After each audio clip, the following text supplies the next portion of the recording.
So after just watching Spider-Man Brand New Day, I want to recreate this iconic comic scene, import the characters. When I imported, they were in a T-pose, but I'll just skip ahead. But this is pretty much how the animation, I just rigged it up. I went into pose mode, I clicked here, I went into pose, you can like move it around. And now that we have that, we can see where the lighting is and we can move this scene around.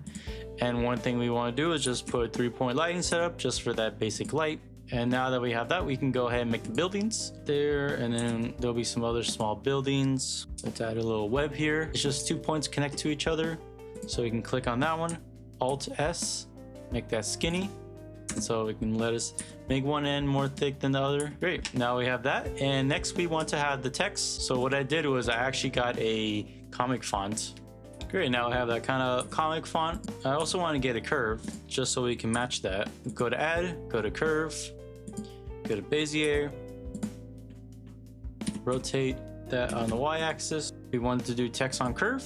We go on the curve we just got. You know, we can always kind of adjust to what our preference is. And next we want to add some textures on the buildings. So what we can do is we go to image texture, go to where you can find textures online. So if we go to textures, I did find some textures online of some buildings. I believe it was this one.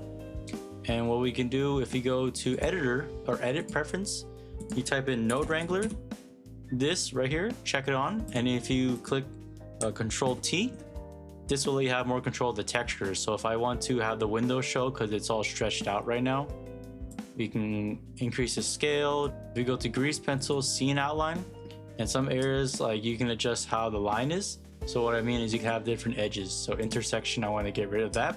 Kind of play with the, you can also play a radius this way. You can just bring it up like that. And it kind of has that similar comic look. But to get into that, we want to do the background as well. All I did was add this in the back, just to get that bluish purple new Blender update. It has some new nodes in the composite. So all I did was do the dithering.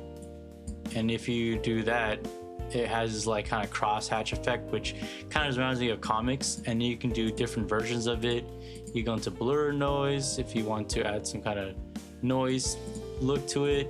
And then this just decreases it.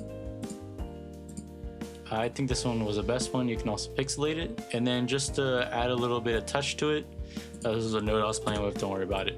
But I went to Vignette and you can add a bit more like kind of like dark shadows around it. And go ahead and play with the exposure. But this is just one cool way I wanted to just render like a comic 2D look in Blender. And if you guys are interested, I also have some 2D shaders as well in my Gumroad store for free if you want to check that out, as well as my other tutorials and playlists, as well as help you learn some more Blender stuff. Until next time guys, have a good one.